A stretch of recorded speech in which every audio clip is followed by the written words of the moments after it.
Bismillahirrahmanirrahim. Assalamualaikum warahmatullahi wabarakatuh. Alhamdulillahirabbil alamin. Wassalatu wassalamu ala asyrafil anbiya'i wal mursalin wa ala alihi wa sahbihi ajmain. Amma ba'd. Yang terhormat Bapak Haji Dr. Iwan MAG selaku dosen mata kuliah filsafat serta teman-teman seperjuangan yang saya banggakan. Puji dan syukur kepada Allah Subhanahu wa taala atas limpah nikmatnya sehingga pagi hari ini kita bisa melakukan presentasi ini. Sholawat dan salam semoga terlimpah curahkan kepada junjungan kita, baginda kita Nabi Muhammad SAW. Langsung saja kami dari kelompok 10 ingin mempresentasikan isi makalah kami yang berjudul Filsafat Ilmu sebagai Ajas Metode Berpikir. Untuk pemateri pertama akan dibacakan oleh saya sendiri. Berpikir bagi manusia. Manusia sebagai makhluk hidup yang berderajat tinggi bila dibandingkan dengan makhluk hidup yang lain. Gejala berpikir mempunyai peranan bagi manusia sehingga manusia berkedudukan sebagai makhluk hidup yang berderajat tinggi.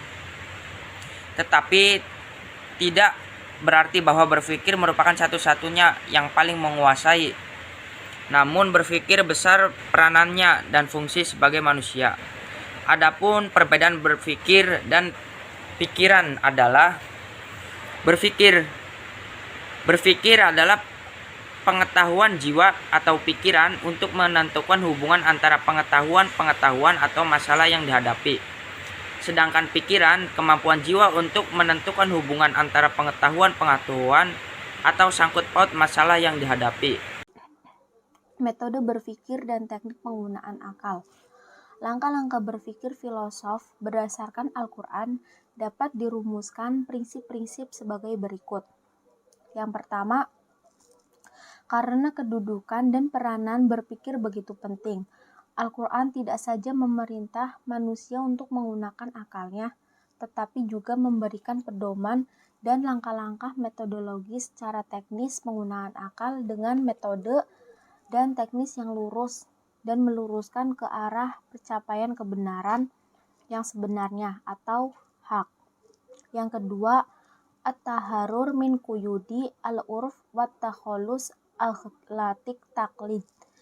Poin C, hasil proses berpikir. Menurut beberapa ahli psikologi, hasil proses berpikir sebagai berikut.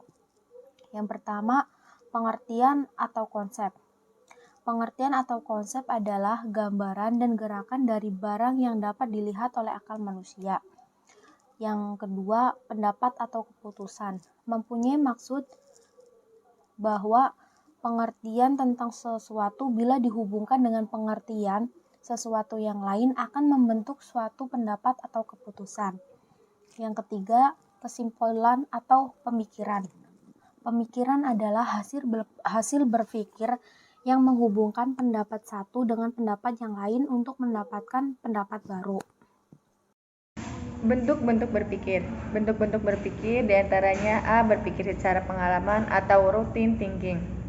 B. Berpikir secara ingatan atau representative thinking. C. Berpikir reproduktif. D. Berpikir kreatif. E. Berpikir rasional atau logis. Dari kelima bentuk berpikir ini, yang tampak besar peranannya dalam memberikan ciri khusus bagi manusia adalah berpikir kreatif dan berpikir rasional. E. Aspek-aspek peranan berpikir dalam kehidupan manusia. Yang pertama, aspek ekonomis. Yang kedua, aspek kulturil atau kebudayaan. Yang ketiga, aspek peradaban. Yang F, faedah dan bahaya berpikir. Ditinjau dari segi faedahnya, antara lain, berpikir terciptalah ilmu-ilmu pengetahuan yang bermanfaat bagi kehidupan manusia. Berpikir juga memberikan petunjuk untuk mencari jalan yang benar dan baik.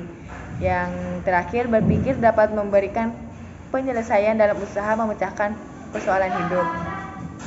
Adapun bahayanya antara lain A, karena berpikir ditemukan jalan ke arah perbuatan yang sesat. B. Dengan berpikir dibuatlah alasan-alasan untuk membenarkan perbuatan yang sesat. C. Dengan berpikir dapat menimbulkan rasa bahwa akal itu dapat mengetahui segala-galanya. Sekian dari kelompok kami. Kurang lebihnya mohon maaf. Wassalamualaikum warahmatullahi wabarakatuh.